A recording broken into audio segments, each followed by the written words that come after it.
Olá, galera que vai fazer a OAB, vamos ao nosso segundo encontro de Direito do Trabalho, batendo um papo sobre os principais aspectos da reforma trabalhista, para deixar você antenado para qualquer questão que possa lhe ser apresentada em prova. Nós vamos ter 2 encontros comigo e 2 encontros com a professora Ariana sobre processo do trabalho. A professora Ariana aborda os aspectos processuais e eu os aspectos de direito material da nossa reforma, ok? Vamos dar prosseguimento. Na nossa primeira aula, nós analisamos alguns dispositivos legais sobre o tema e vamos continuar analisando alguns artigos que foram modificados pela reforma. O primeiro dispositivo legal que nós analisamos agora é o artigo 457. Artigo 457 muito famoso, pessoal, que é o artigo que configura o salário e a remuneração. Salário, aquela contraprestação recebida pelo empregado pelo serviço prestado. O artigo 457 caput, ele deixa claro a diferença de salário para remuneração, abordando que o salário mais as gorjetas compõem a remuneração do empregado. A diferença de salário e remuneração, para a maioria absoluta dos trabalhadores, não existe. Por quê? A maioria absoluta dos brasileiros não recebem gorjetas. Eu não recebo gorjeta. Quando acaba a aula, você já foi abraçar, apertar a mão do seu professor e dar 50 para ele porque a aula foi boa? Infelizmente não, porque eu nunca recebi R$50, nem de forma efusiva, nem de forma discreta. Nunca ninguém me deu dinheiro. No máximo um pau. Mas valeu, professor, aula boa, mas grana mesmo nada. Então eu, como você e como milhões de brasileiros, não recebemos gorjetas. Dessa forma, o nosso salário é igual à nossa remuneração. Agora, o exemplo clássico do garçom. O garçom recebe um valor dado pelo empregador. Vou dar um exemplo aqui, R$1.000. Só que o cara tem casa própria, o filho estuda em escola particular, anda de carro novo, com R$1.000, nada. Ele consegue 4.000 por mês. 1.000 de salário e 3.000 de gorjetas. E aí o salário deve ser somado às gorjetas, compondo a remuneração para todos os efeitos legais. Essa é a diferença básica de salário e remuneração que nós encontramos logo no caput do artigo 457. Entretanto, para melhor regulamentar o recebimento e a entrega das gorjetas para os empregados, um pouco antes da reforma trabalhista, foi regulamentada a nova lei de gorjetas no Brasil. A nova lei de gorjetas no Brasil, ela criou parágrafos no artigo 457, tá? Professor, quer dizer que agora a gorjeta não deve ser mais somada ao salário? Continua a mesma coisa, pessoal, sem preocupação. O que veio foi regulamentar o rateio e a distribuição das gorjetas para os empregados, permitindo que o empregador pudesse reter um percentual dessas gorjetas para recolhimento de encargos. Empresa de tributação diferenciada pode reter 20% e empresa que não tem tributação diferenciada pode reter 33% dos valores recebidos a título de gorjeta para recolhimento de encargos. E os demais são distribuídos entre os trabalhadores. Vale a pena você passar os olhos nos parágrafos do artigo 457, que já até foram alterados pela medida provisória 808, que trouxe um detalhe ou outro a mais, nenhuma grande preocupação. Qual é o importante, o que eu no seu lugar faria? Passaria os olhos nos artigos, tá? Mas quais foram as principais mudanças introduzidas aí pela reforma trabalhista e pela medida provisória 808?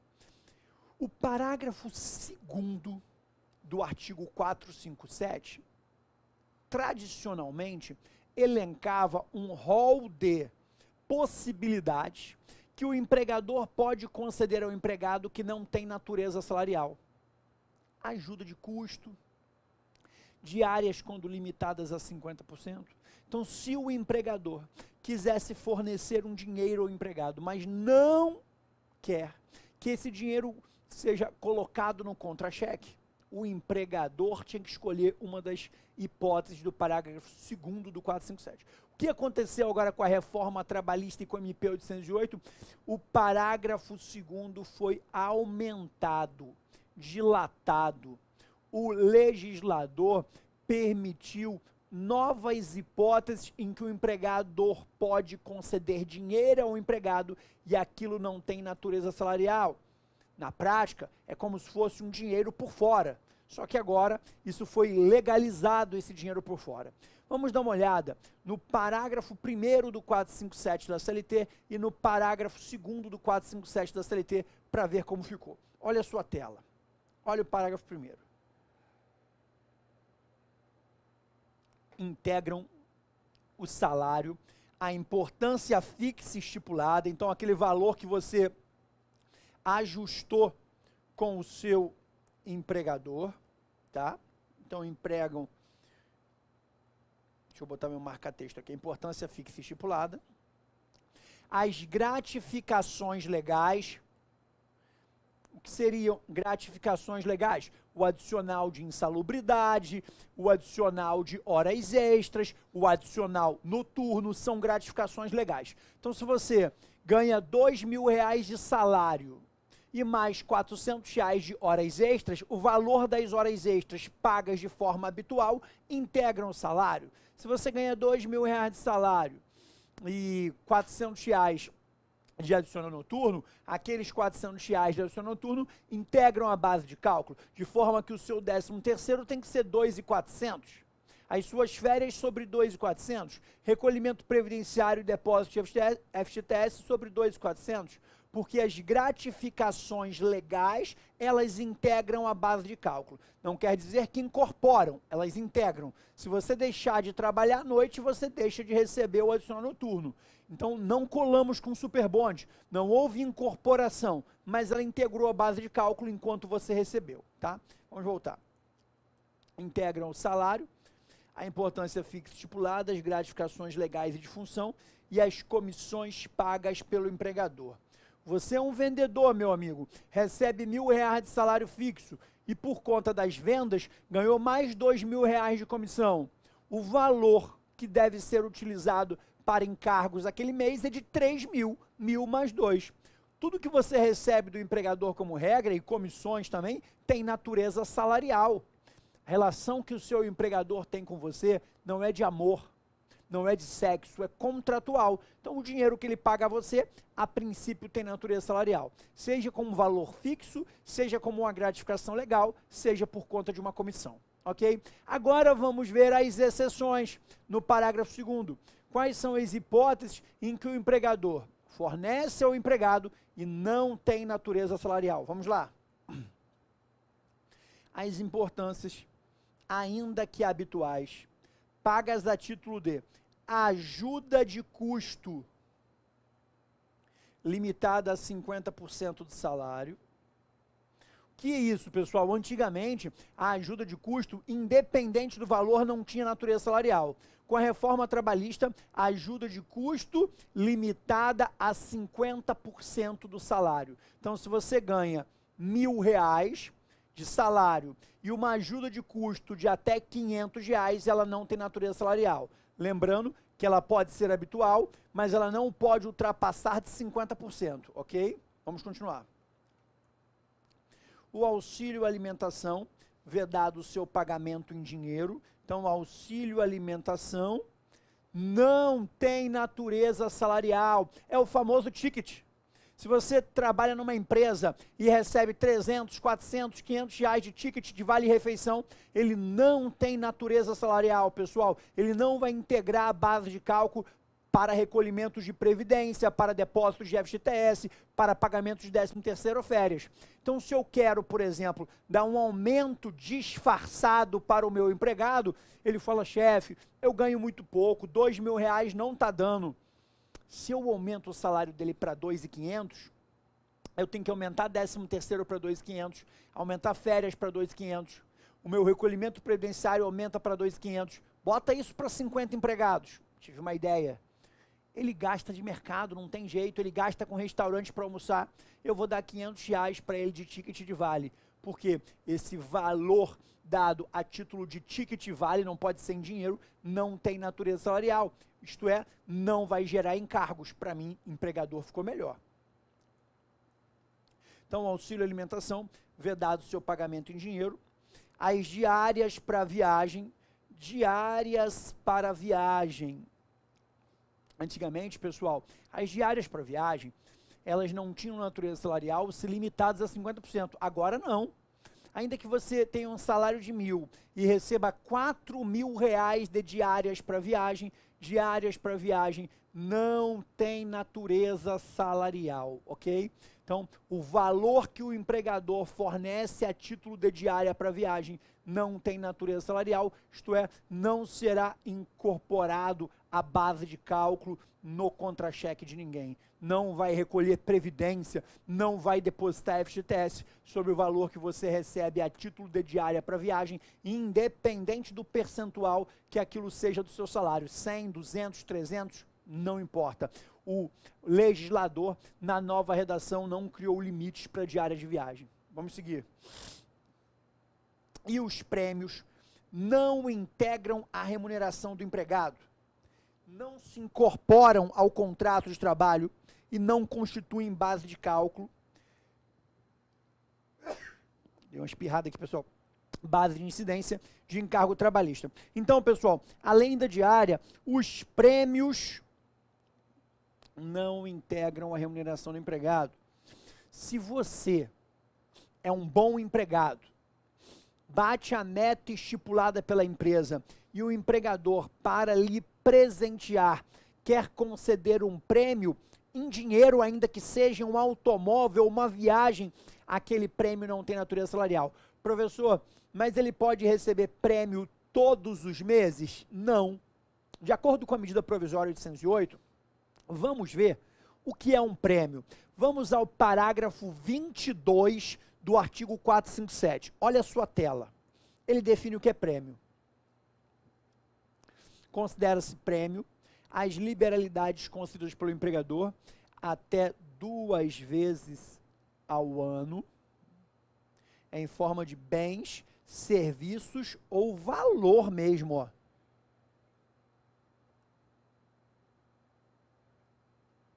A empregado, grupo de empregados ou terceiros vinculados à sua atividade econômica em razão de desempenho superior ao ordinariamente esperado no exercício de suas atividades, tá?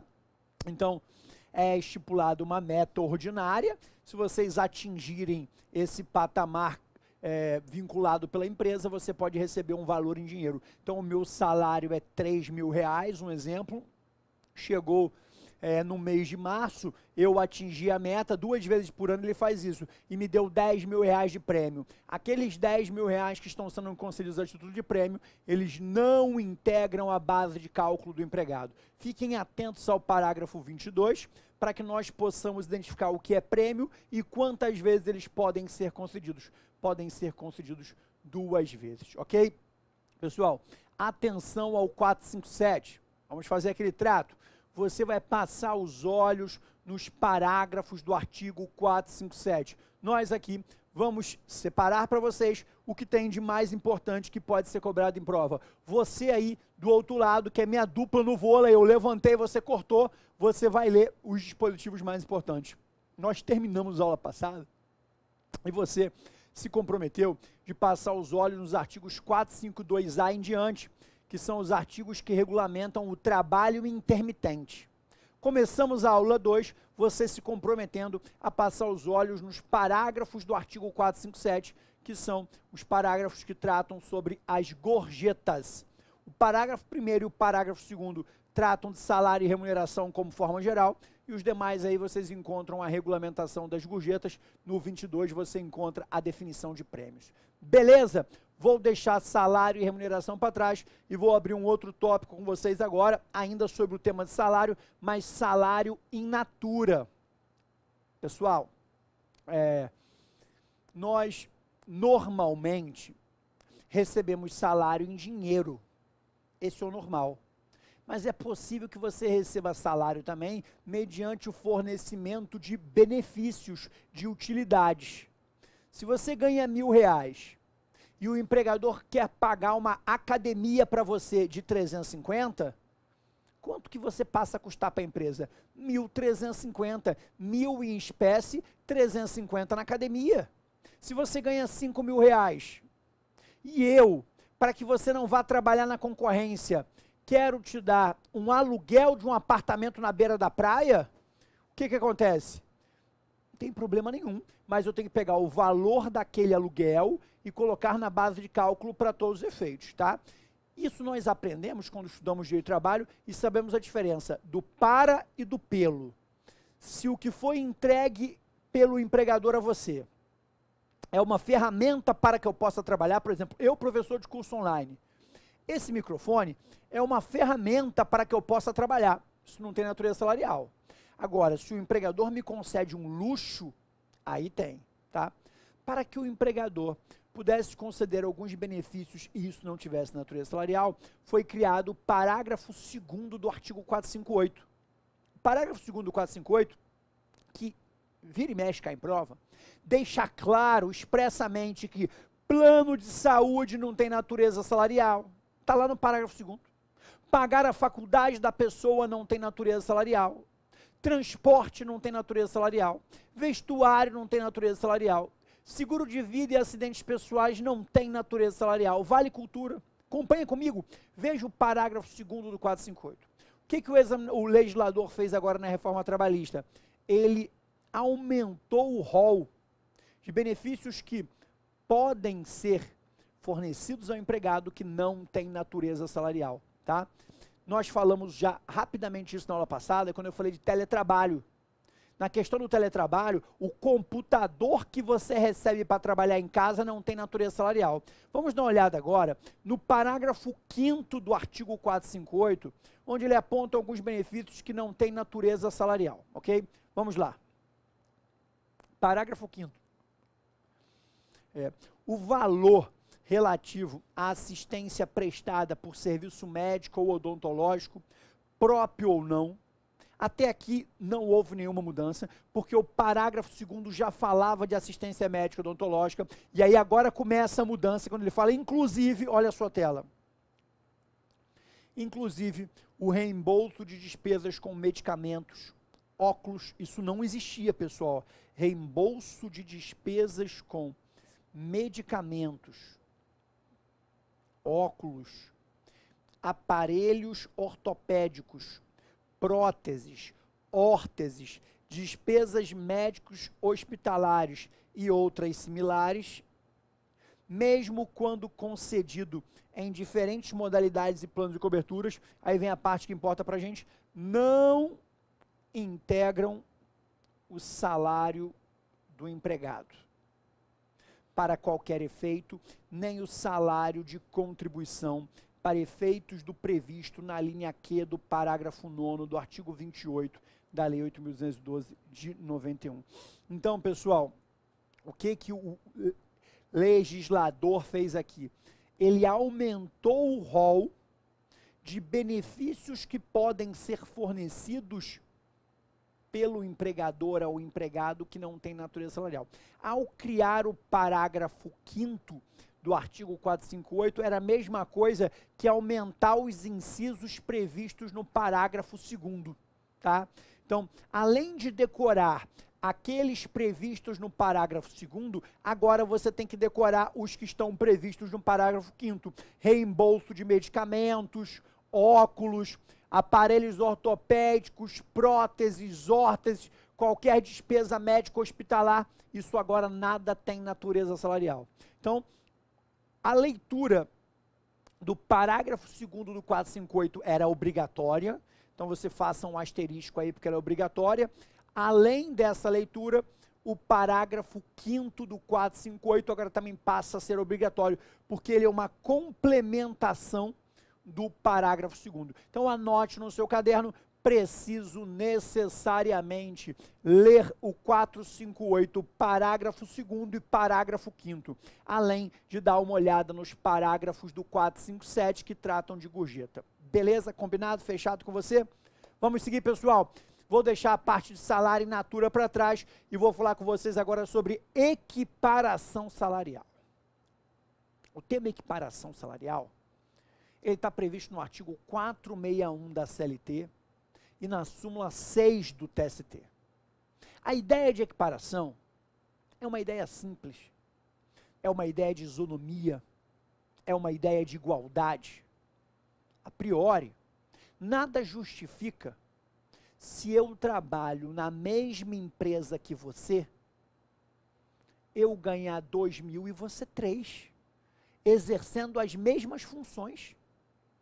Se eu sou caixa, ao meu lado você é caixa, trabalhamos para o mesmo empregador, exercendo exatamente a mesma função, qual o motivo de você ganhar 3 e eu ganhar 2?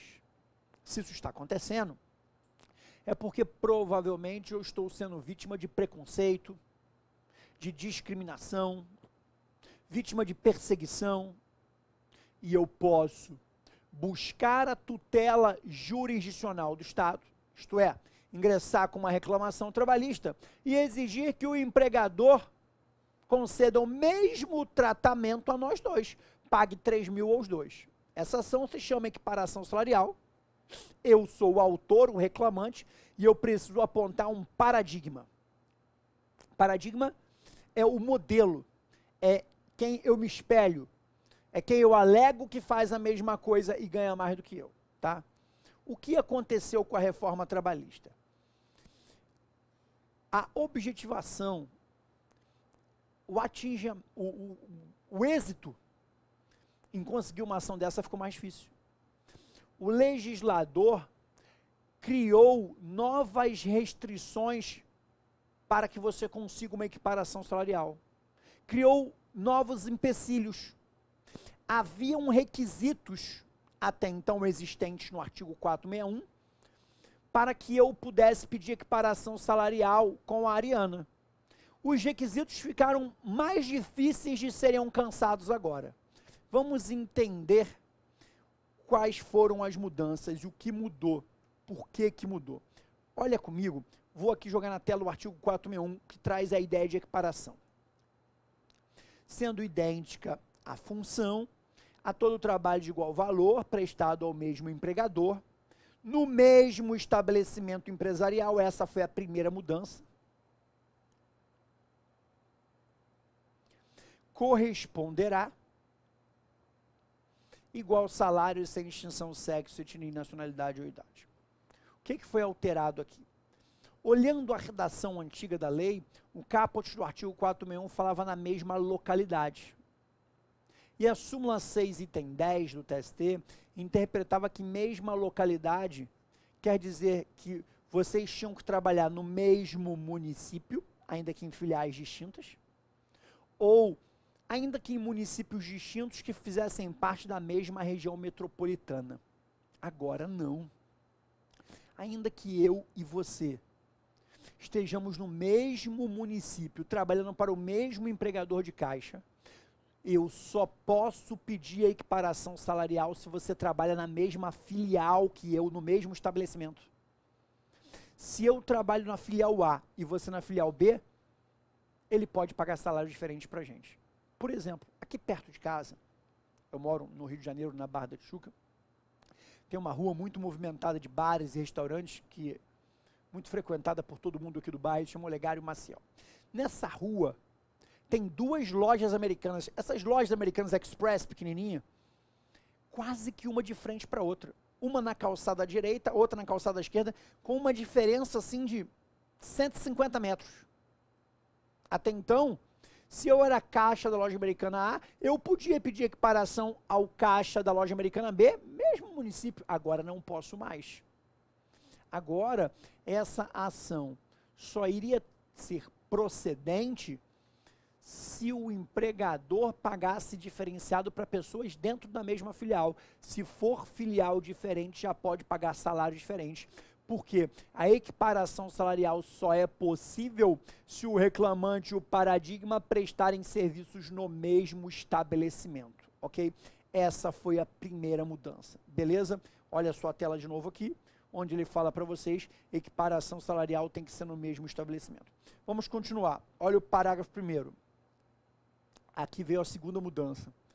Trabalho de igual valor, para os fins deste capítulo, será o que for feito com igual produtividade, com a mesma perfeição técnica, até aqui tudo igual, entre pessoas cuja diferença de tempo de serviço para o mesmo empregador, tempo de serviço para o mesmo empregador não seja superior a 4 anos. Isso aqui não existia. E a diferença de tempo na função não seja superior a 2 anos. Na redação antiga, anterior à reforma, só tinha que a equiparação salarial, para ser possível, reclamante e paradigma não poderiam ter uma diferença na função superior a 2 anos. Era a única coisa que tinha. Isto é, eu sou professor do Complexo Ensino Renato Saraiva há 10 anos. E você se formou e entrou agora. Eu ganho mais que você.